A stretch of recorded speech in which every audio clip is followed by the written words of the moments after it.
Welcome back to Tasteland. I am Francis Zier. I'm Daisy Alioto. And today we will be talking with Lauryn Menard, who is the CEO and co-founder of Gob, a compostable, plastic-free, mycelium-based earplug company. Mycelium means mushroom. Means mushroom, yes. Thank you, Daisy. You're welcome.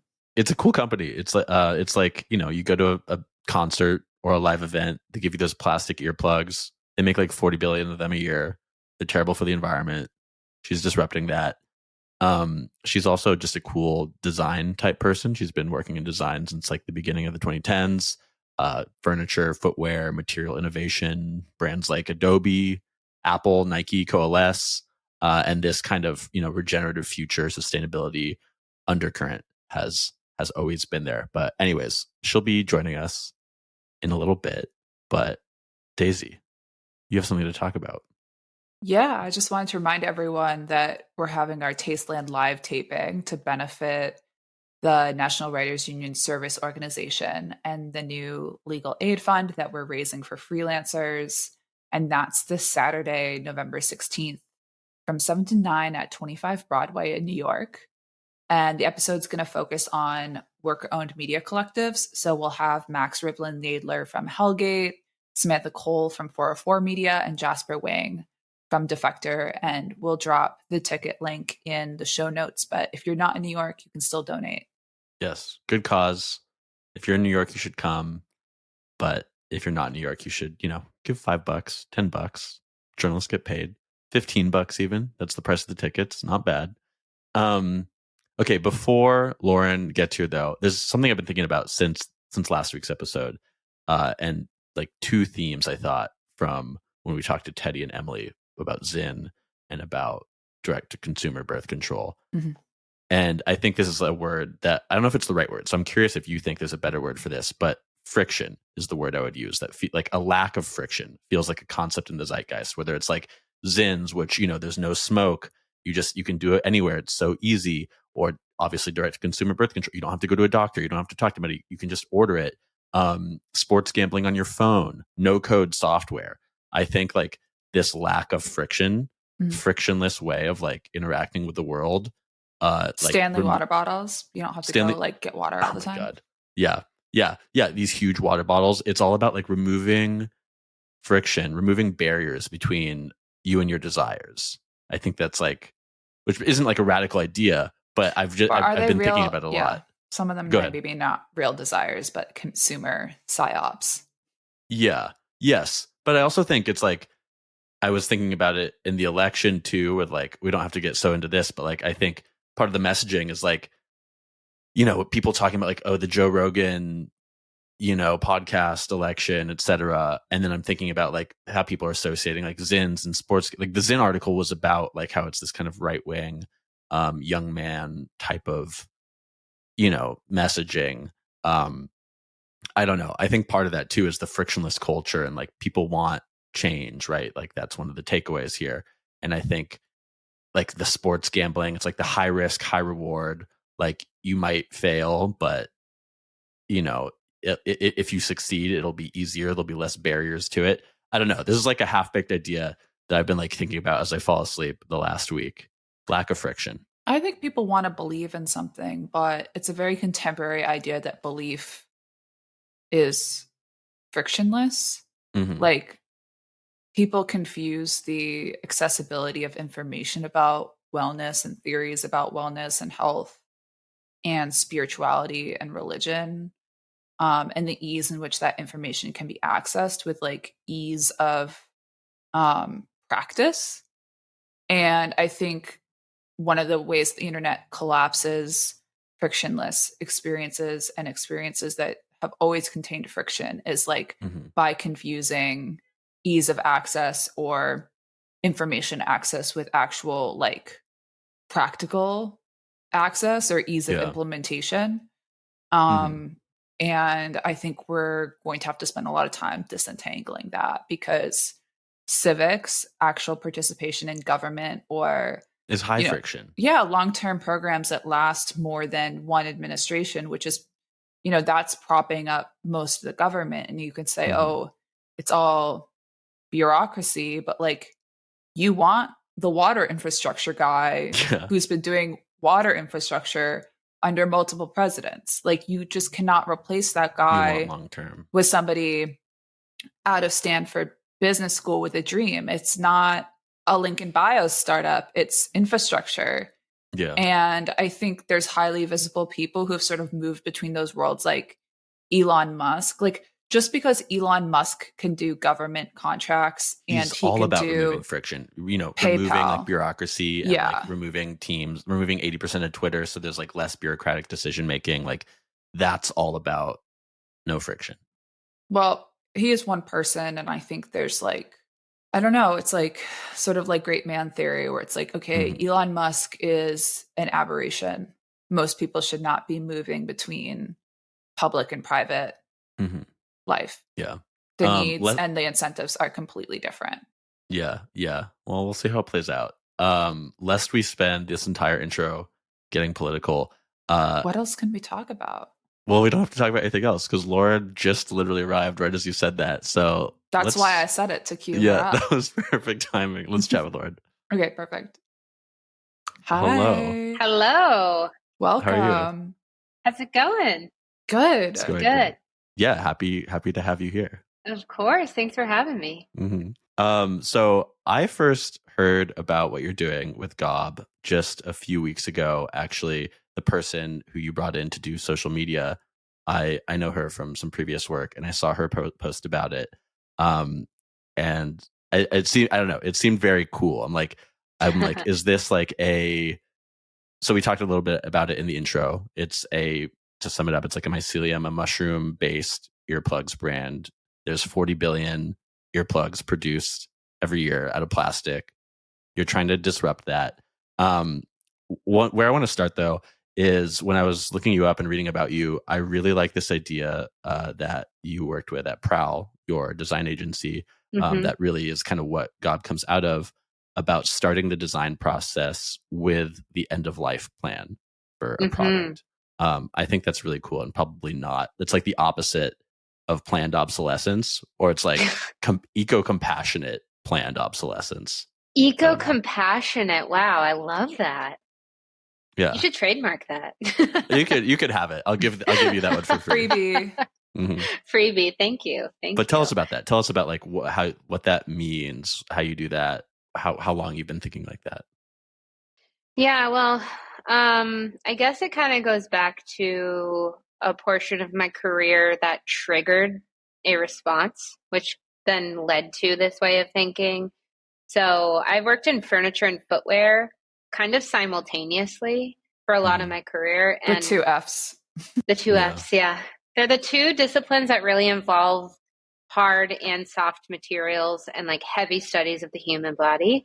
And I was at a factory for a client. I was at a factory in China, just watching something that I had designed. Had a lot of plastics in it, lots of TPU, and just saw them coming down the conveyor belt. And I had a minor panic attack, existential crisis simultaneously in that moment. And then I started thinking about what would happen at the end of their lives. And I've been passionate and interested in biomaterials kind of forever. I don't know. It's just something that has always piqued my interest, and I've been following it closely. Or something. Yeah, I went to fashion school, and even back then, sustainability wasn't cool, but I made dresses out of like coffee filters and stuff. It's like not wearable, but it was that experience. Item. Exactly. Yeah. Couture. But in that moment in China, I just had these alarms go off and then thought to myself, okay, I really need to consider the end of a product's life at the beginning of it, or else I will feel this heavy feeling for the rest of my life. And the planet will be feeling that heavy feeling too. So I don't want to become like an eco warrior or anything like that, right? That might be how I think, but I don't think that that's helpful. But what I do believe in is taking the industrial design discipline and flipping it on its head, right? So the idea of beginning with the end is that you consider a product's full life cycle and you look at the end of its life, although it's hard, right? Like designers have a God complex. You don't want the thing you design with your heart and soul, blood, sweat, tears you don't want to think about someone being like, I'm done with this, but that's the reality, right? Things don't last forever. So that's where that came from. And I had a trip to New York City where I went to a spin class. They're blasting Vanessa Carlton, the like the whole class. I left, and I'm a heavy user of earplugs, but especially because my mom is actually legally deaf. So I have to think about this a lot. And I don't know what it was, but that one use of earplugs, I was like, oh my God, no one has disrupted this yet. And so I did some research, found out that it didn't exist, with meaning like a healthier product with a good end of life. So I figured I could do it. So I went for it. And that's the story. So it's a long-winded answer to your question. Not at all. You're talking about like not being like an eco warrior, like, or not wanting to come across like that. I think something I picked up on about you is that like you are also being realistic that like, you know, it's capitalism and things scale. And again, like I already said it, but the 40 billion, you know, earplugs that are produced every year. And then I was looking it up, and like you can get a 50 pack of these earplugs for $5 from Home Depot, where it's like you're selling a 25 pack or 24 pack, I think, or you're selling 25 pairs for $25, I think. And so obviously it's just the beginning, but I imagine there's like obviously a dream of like, you know, all 40 billion of these earplugs are produced with this mycelium foam, and we're getting there. Is it easy to scale the production of the material that you're using? Absolutely. But in order to scale the production, all we need to do is have more farms growing it, right?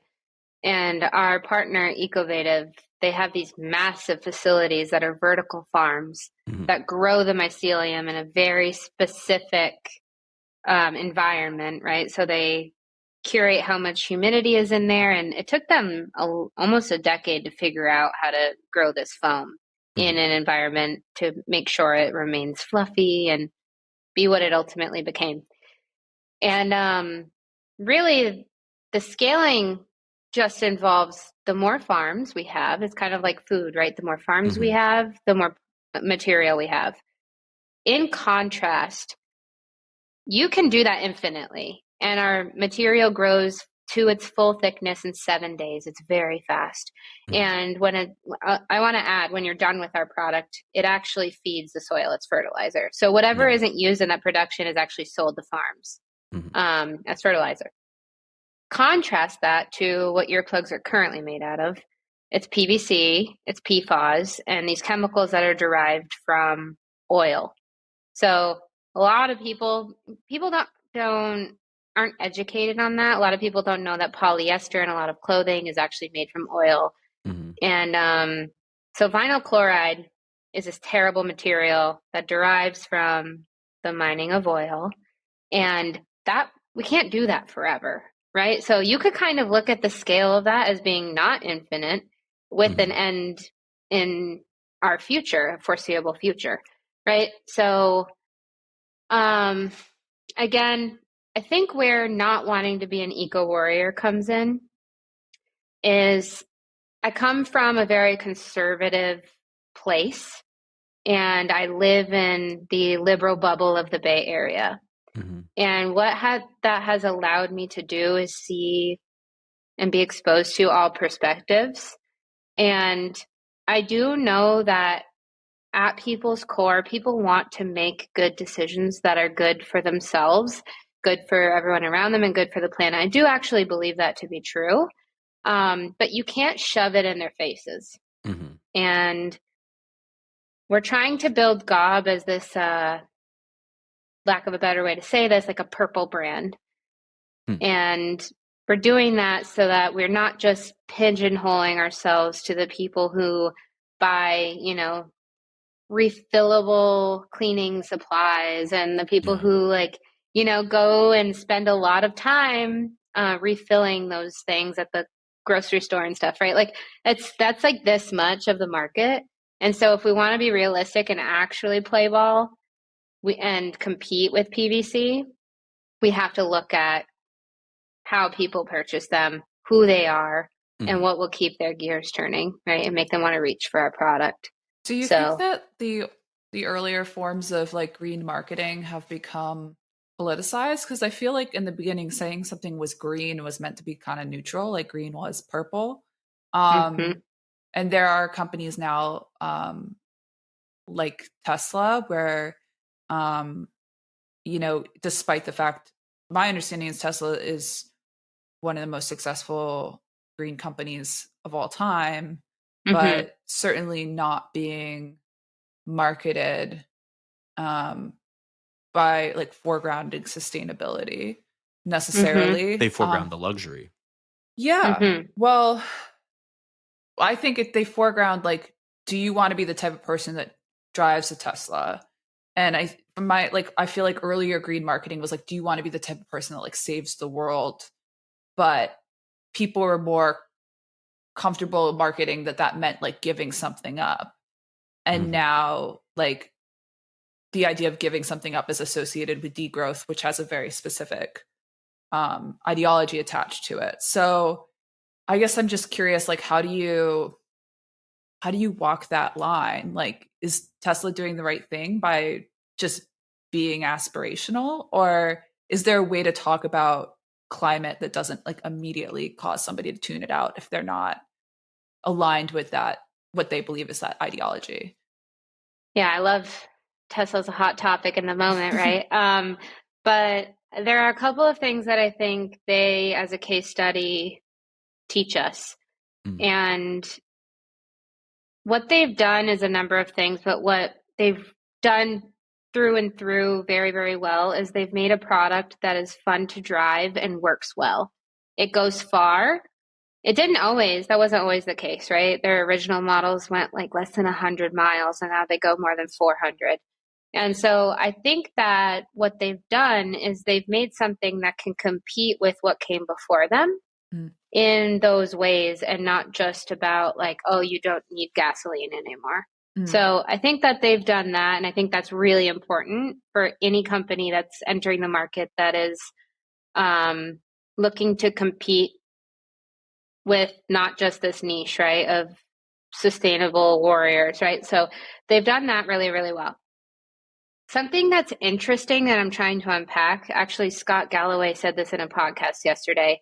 I love his Prof G podcast. I don't know if I'm supposed to mention other podcasts on That's the okay. podcast. No, of course. Pro other podcasts as Yes. well. Awesome. I'm a big Scott Galloway fan. I think he's a realist. And something he mentioned, which is interesting to me, is that essentially what Tesla has also done is made driving an EV, which used to be seen as this feminine, like girly thing to do, it's now a masculine thing to do. And what that has done is cracked open a whole other group of people who now drive Tesla.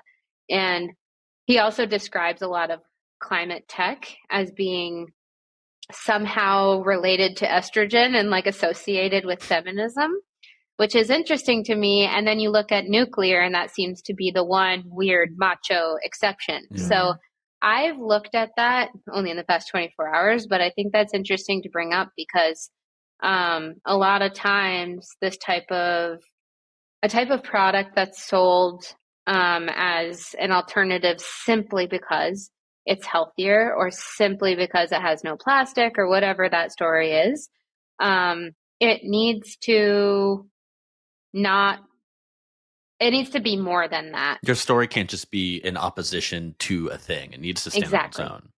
Mm-hmm. Exactly. Yes. And myself, even, I have designed more quote unquote sustainable goods for a large chunk of my career now. And I'm not just purchasing things because of that, right? It has to actually pull me in and it has to have that added layer. So I think there's a higher standard now, but we're learning that you can't just start a company and scale with that as your only merit. Well, so can we talk about then selling Gob? So I think there's a B2B side of the business and a B2C. And B2B, like obviously the uses are like, manual labor, job sites, venues for concerts, et cetera. Like usually when I've used earplugs, it's like at a venue and they have them for free and I just grab them. Yeah. Is it more B2B right now versus B2C? And is or like, what's the plan? Yeah. B2B versus B2C. We are B2B2C is how we describe ourselves. So obviously when you look at volumes, B2B is the place to be right now. At scale. At scale, exactly. However, a lot of those arenas, sometimes literally arenas, want our product to be available for people once they leave their space. So that's really important for a lot of musicians we work with. So in the B2B space, if we were to try and compete directly with that, it's given for free behind the bar, PVC earplugs in the tiny little plastic sachets, right? If we were to try and compete with that one-to-one, we wouldn't have a business, right? Because we'd have to sell our product for nearly nothing. And it's just, we would be competing with garbage, right? Yeah. That's really what it is. People Literally. Are just used to these just being, free and trash. But what we're trying to offer and what we do offer is our product for sale at whether it be a music venue, whether it be a racetrack. We're looking at those fan-facing spaces to build up our brand awareness, and also because our product knocks down sound just enough, like where you can still have a good experience and it doesn't ruin the sound. But what our B2B customers are loving is that it gives them an added revenue stream, which they didn't have before. So on the B2B front, it's interesting. A lot of our customers, which we were not expecting at all, they're like, especially our arena partners, they're like, oh, yeah, well, earplugs are kind of like a weird thing for us because our bartenders have to like step away for moments every like 10 people to go grab something that is not being sold, right? And so it takes away from that attention, and it becomes something that their staff has to all worry about now. And we're taking that off of their plate we're actually going to be rolling out vending machines. They're bright gob green so that their staff can just be like, oh yeah, go to the green machine over there. Wait, so speaking of the bright green, can we talk about the brand for a second? So it's like, for the listeners, this isn't a visual show. It's bright green. It feels like cool, youthful. There's almost like a wellness bit to it. You're using like the website is very cool. It feels very techy. You're using you call it something. You're using the word fuck somewhere. It's very like edgy and cool and youthful. Yeah, gob.earth. It reminds me of like NTS radio or like Bar Part Time in the Bay, Public Records and like these cool venues that are like upscale. That's what I'm getting. So tell us about the brand and like what you're trying to do, because that's like that bleeds into the B2B too, but then this is also the B2C angle. Yeah. Shout out to Adam Rodriguez, our head of brand. He's the bomb. He's, worked a career mostly in fashion. And when I started this company, I knew that I wanted an element of that. But in building this brand, we've wanted to be a bit more on the side of raw honesty and accepting the fact that a lot of spaces that earplugs are used are like, there's a lot going on there that's probably not good for your health, right? But it's some of the best experiences you'll have in your life. Just don't harm your hearing is all we're saying, right? So like live loud, go hard. At one point we were saying get blasted, but just like make sure to wear your earplugs. And so we're fully embracing that. And also on the flip side of that, there's the sleep side, which is actually the majority of our D2C customers use earplugs because their partner snores. That's like one of our number one case studies. Customer use cases. Yeah. But do you guys have like a Google Ads thing set up for people like Googling my partner snores? We're working on that.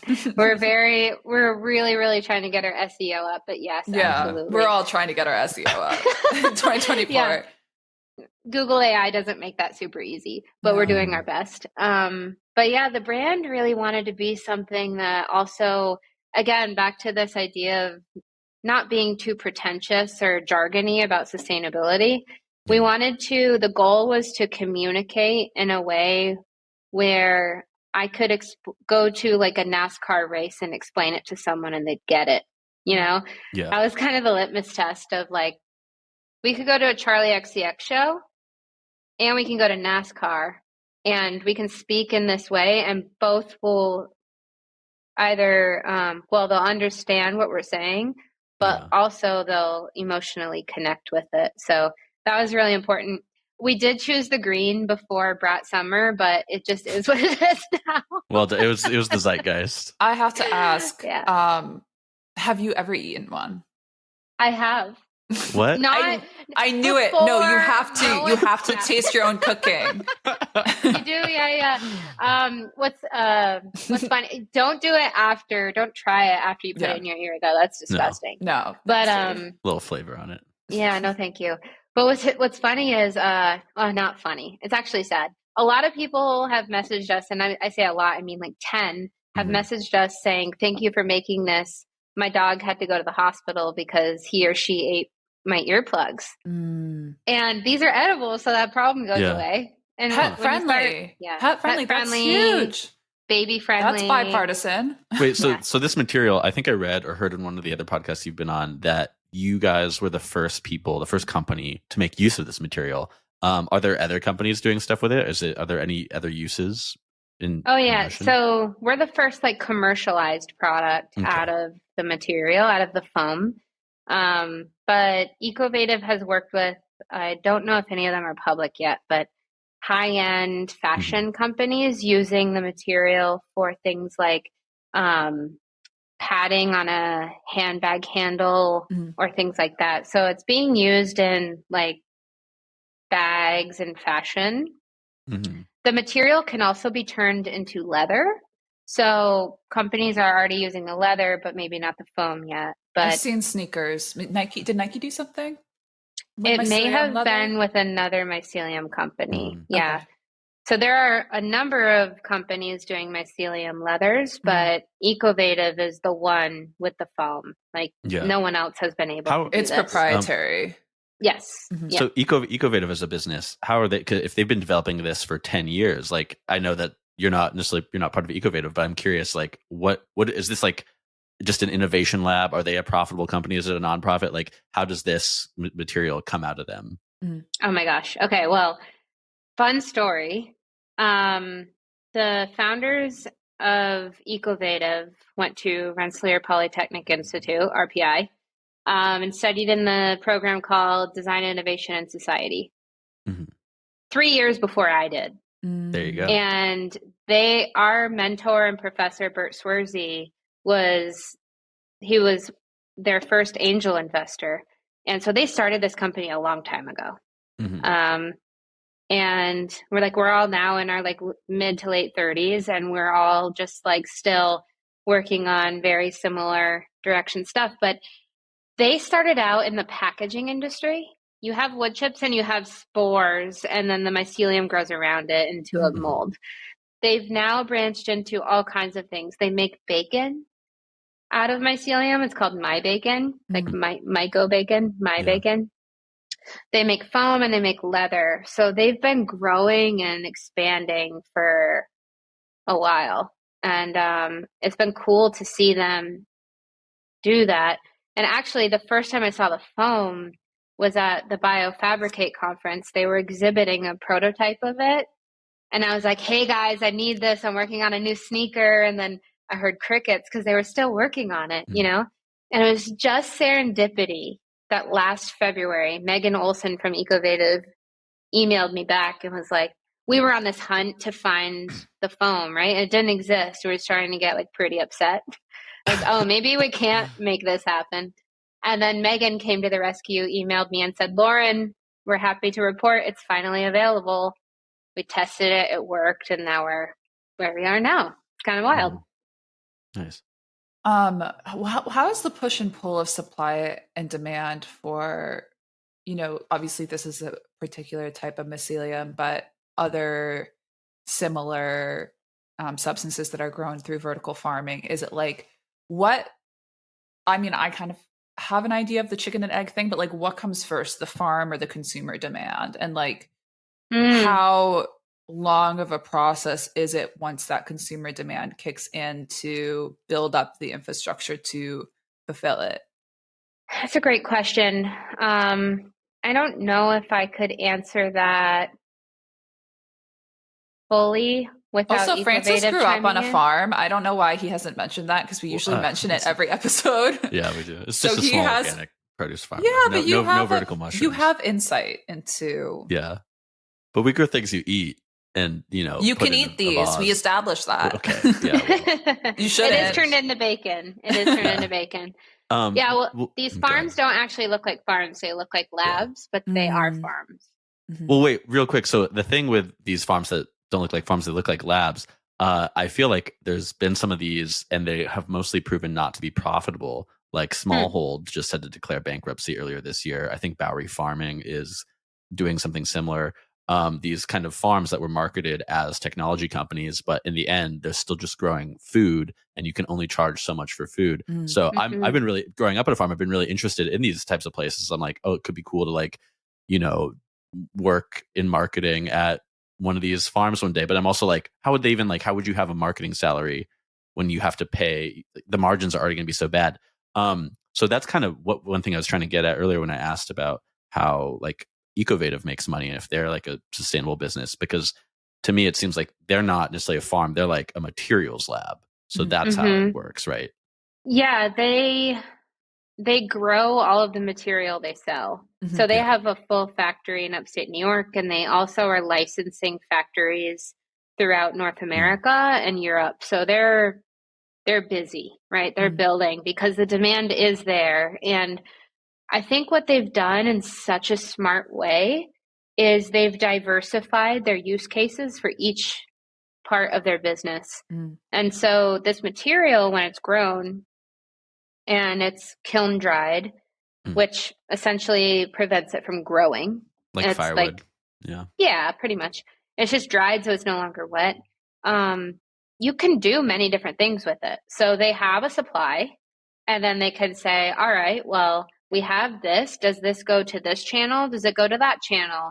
And luckily for us, our yield is kind of insane. We get I think that our yield right now is around 350 plugs a square foot. So they grow this material in 25-meter sheets. They're huge. They're huge. And so what's nice is we plan ahead telling them what our projections are. But if we go above it, which is always the goal, which has happened, then they can adjust their grow rates, and then they can also choose all right, well, we can source from the other farms now. So what they're doing is they're increasing their footprint.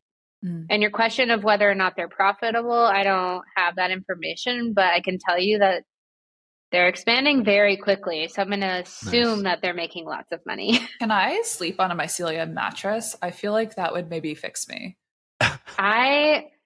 It's better than foam that off gases, right? Yeah.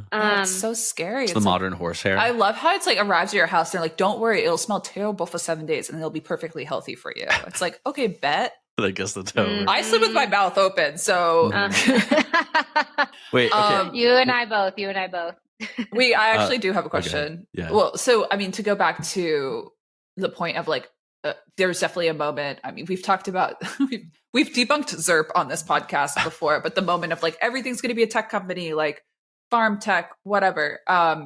Not everyone playing the long game necessarily, and I can see how things could go a very different way depending on what valuation somebody assigns at the beginning of the start of this farm tech company. But you mentioned on the Baukunst podcast that you were always interested in founder culture, but you didn't necessarily want to be a founder. And I feel similarly.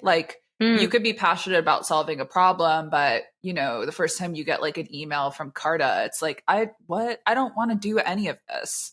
I just want to do my dream. And I think we've talked on the podcast before about well, what's the difference between a founder and a small business owner? Because in the beginning, it looks exactly the same. And I think a lot of times it has to do with the scope of your dream or how many people are going to be involved ultimately. VC funding, but maybe. I would love to know, how do you feel about being a founder and that identity, especially living in the Bay Area where it's like, this might mean something very different to me than it means to somebody else? Yeah. Ooh, I love this question. Because I think about this a lot. I think that when I always knew I wanted to own a business, but I wasn't sure what that meant. And here in the Bay Area, startup usually means tech. Mm. However, I know that's not the case. That's not like where it begins and ends. But a startup means that you're functioning in an environment of extreme uncertainty. That's the definition of a startup. And knowing that when you're working with biomaterials, anything you do is new and it feels novel and it's this new endeavor, right? But what's interesting is for my personality, I'm a hyperactive endurance junkie. Like I have a lot of energy. Were you an on the athlete day-to-day. in college? I went to fashion school. They didn't have sports. Oh, So I right. just continued to run like hell. Mm. But I've been an athlete my entire life. I'm currently back on the running game and running long distances. And I never really realized how much that applied to this kind of a living. And I have a lot of friends who are also founders, so it's super helpful because it can feel really, really lonely. And I think that's the one thing that I was afraid of going out on a limb and leaving this design agency that I put my blood, sweat, and tears in, which is still thriving, by the way. But my identity crisis was kind of in that shift. But I actually feel like this aligns so much more with my personality. And being a physical product founder that's not consumer hardware in the Bay Area is a really interesting time to be doing that. Like there are so many other companies here. Actually, tomorrow we're doing a little dinner with some of us, which include Sanjeev, who started this 3D printed terracotta company called Gaia Star, Julia from Sway Materials, John from Cruise Foam, and we're all working on regenerative products, right? It kind of feels like the Bay Area feels like a new incubator of that. So I feel like maybe 10 years ago, I wouldn't feel the same way I do now, but I'm surrounded by community that I'm able to, troubleshoot with, which is absolutely invaluable. But also just feels like now that I'm a product founder, this is a startup because we are functioning in extreme uncertainty. I feel like my life has been unlocked in a way that didn't feel like it was before. Like things are kind of just rolling and every day is different. If you have ADHD, that's like a drug. So, yeah, I do. Just the question about, like the difference between a startup and being, like VC funded and stuff. It really is about the scale of the company you want to start. And the market for earplugs is absolutely massive. It's in the billions because we produce 40 billion a year, right? It's a huge market even in and of itself. We could just be an earplug company and probably be fine forever. However, there are so many other single-use product types of like wellness products that need disruption. And so we do plan to go beyond mycelium and beyond earplugs and build out this portfolio of wellness single-use products that people can feel good about using and then they have a better alternative. So I really just want to end single-use plastic in the wellness category. And that's what VCs like to hear, right? Yeah. Like what's your because quest? it's single use, it still allows for venture scale growth. If you were going to create a reusable earplug, then you would have to answer the question of like, well, aren't you making your total addressable market smaller by like people buy less, they'll only buy one. What's interesting about that though, just real quick on that note about reusable earplugs is if you look at Loop earplugs as a case study, they're a reusable option, all virgin plastic, by the way. And their new product has like 30 components and it's like practically an AirPod. They are like, they made like 50 million in revenue. They're like fourth or fifth year.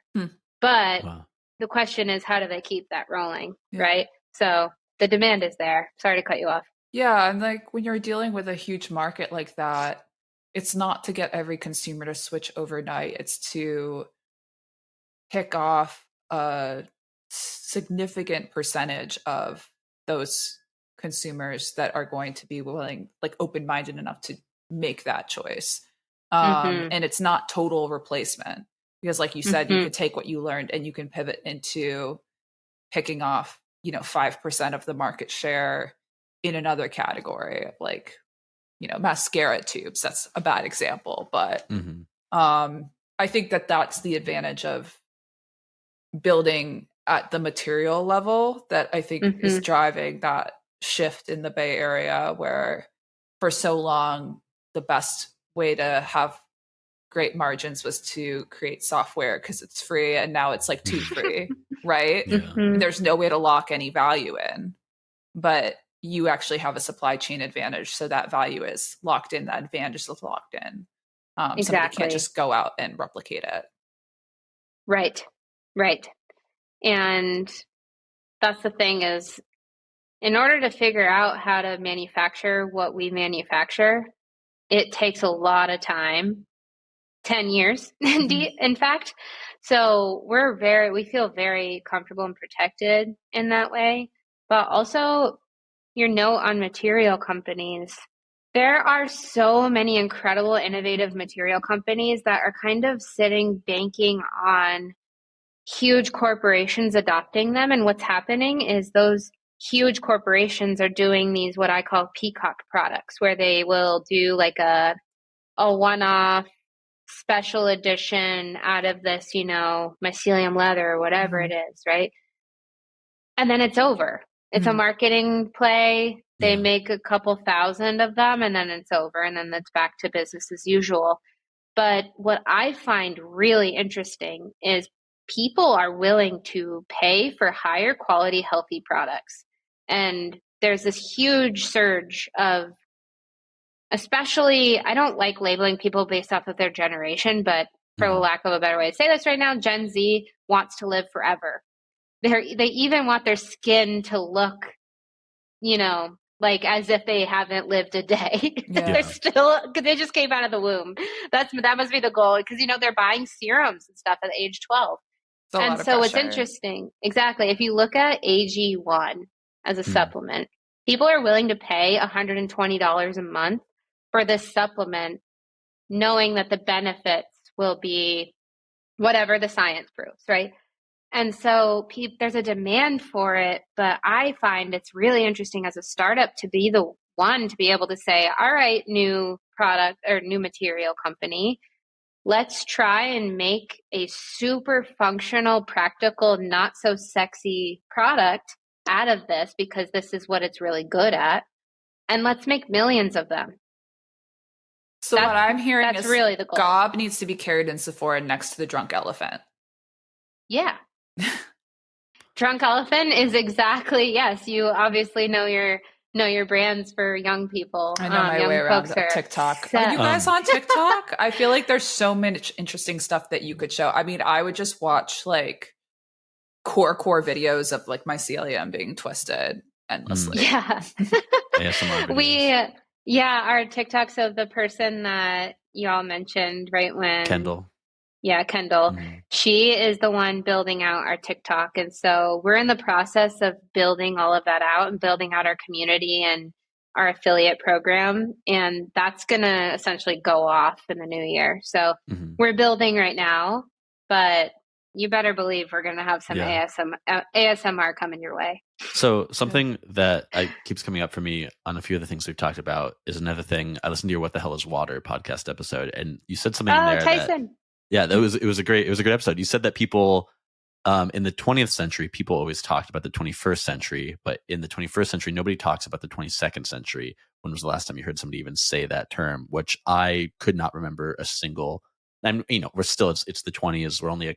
I guess we're already a quarter of the way through this century. But I thought that was really interesting. I think that ties into the work you're doing. Obviously, talking about like Gen Z wanting to live forever, that means into the 22nd century. And then when you were talking about like, this kind of cohort of regenerative physical product products that these people that you're having dinner with tonight or tomorrow, or whatever. Like that seems to me this kind of like 22nd century science fiction. Because when I think of science fiction now too, it's always like, oh, 3,102, not 2,200. So yeah, I don't know. Tell me more about the 22nd century. Oh, I can't take credit for that observation. That was all my true idol is William Gibson, and just the way he thinks about the future, but mostly the present, right? He's a near future science fiction writer. And if you read too much of him, you'll feel like you're being followed all the time. So don't read too much of him at once. Neuromancer? He was, yes. Yeah, that's the one I've heard. Yeah. But people are fatigued with the now. And I think that's why a lot of folks don't want to acknowledge climate change, because it's tiring and exhausting to think about. And life in and of itself is exhausting. And so when you think about the future, I'm an optimist through and through, even though I do have my pessimistic moments. I do believe in building not a utopia, but something that looks better than what we have now. And life has become pretty goddamn cozy, right? I don't think our lives need to get much more comfortable or convenient.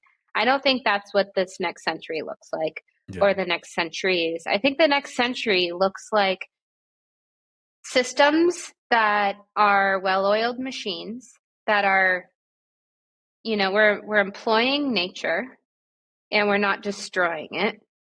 And there's a feedback loop between ourselves and our planet where we are actually listening to how the world works, and we're working with it rather than against it. And I know that sounds like pretty woo-woo, but what I mean by that in practice is, for example, I can bring this back to Gob for a second. Not that the next century is all about earplugs. Permacultural capitalism. No. Yeah.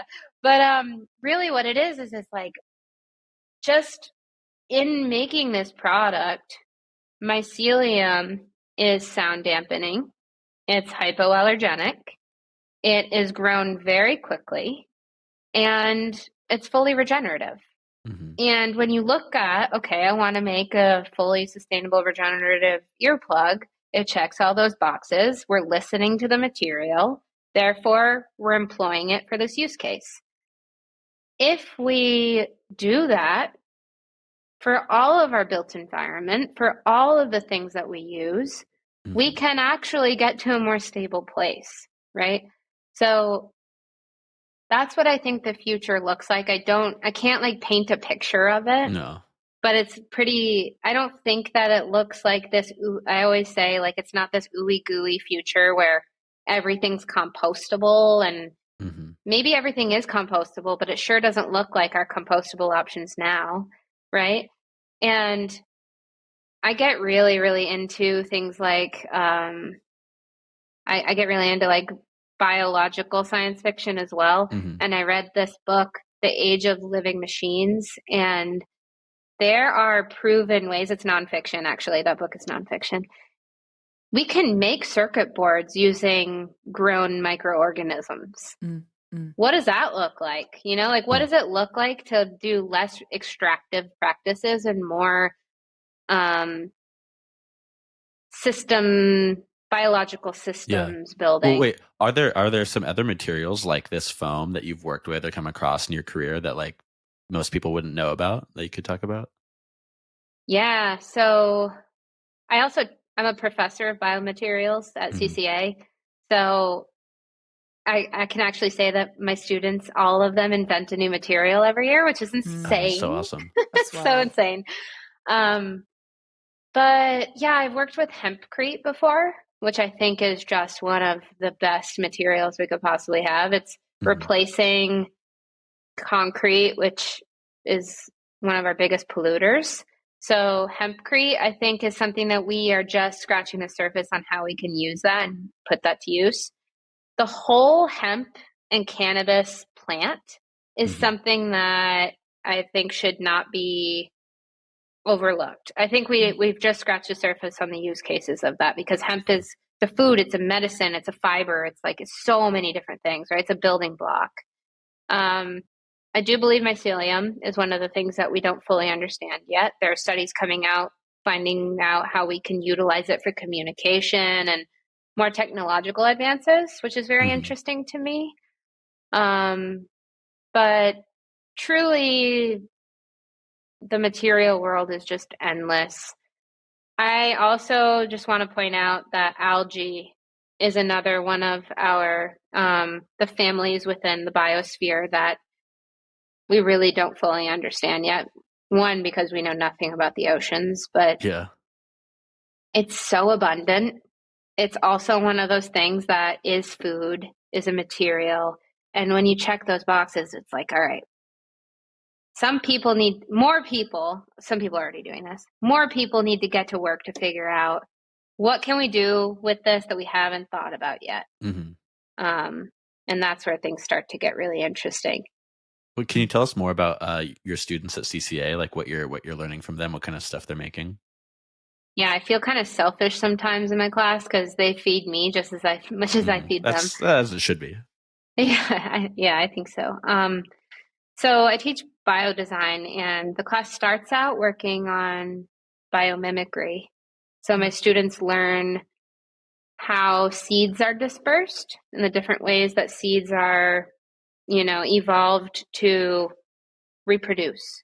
So it's, wind, water, animals, ballistics, like explosions, and each of them are placed into a certain category, and they have to recreate that with paper and found materials. So the things that come out of that exploration are absolutely insane. But it's mostly just getting their brains thinking differently and thinking about biology. But the rest of the class is spent looking for a waste source, whether that be from a factory, from a food system. Maybe it's something that isn't picked up on a farm, look for a source of waste that is organic matter, turn it into a material. And then my favorite part, as you could probably imagine, is, all right, we have this material. What's it good at? You ask yourself, and this is where I turn into Miss Frizzle from the Magic School Bus. I'm like, look at it. Yeah, honestly. Does it stretch? Is it strong like a block? What are its properties? And then we look at things in the world that require those properties, and then they design a functional thing out of the material. So I think if anything, it keeps my brain thinking in that way of how can we keep ourselves open to identifying problems that need solving, and then also be simultaneously looking at that puzzle piece that can solve that problem from the natural world. So it's really fun. I am a big fan of ambient music, and I feel like I would really enjoy some field recordings from the mycelium lab or, other sites of material innovation. But maybe somebody's got to be like the Brian Eno of the generative materials scene. Oh my God. You're naming one of my favorites. Music for vertical farms. Yeah, music for vertical farms. Let's do it. The new Brian Eno film is insane, by the way. I don't know about it. It's like an in-person kind of thing, but it's a generative movie. So each time it's shown, it's different. Oh, that's you got to see it. Yeah. Oh my God, field recordings of mycelium. I'll get on it. On it. Yeah, keep me posted. Well, I feel like we covered a lot of ground. No pun intended. 25 square feet. Yeah, exactly. Sick. I guess this is it. Do you want to? Where people should go to gob.earth buy some earplugs? Yeah, we have our pre-order going right now, and we plan to be shipping in early 2025. And then you can follow us on social media. All of that is brand new as of last month at gob.earth, both on TikTok and Instagram. Cool. Awesome. Well, thank you for coming on. Fantastic. Thank you both so much. This was so much fun. Awesome. This has been Tasteland. We will see you next week. See you next week.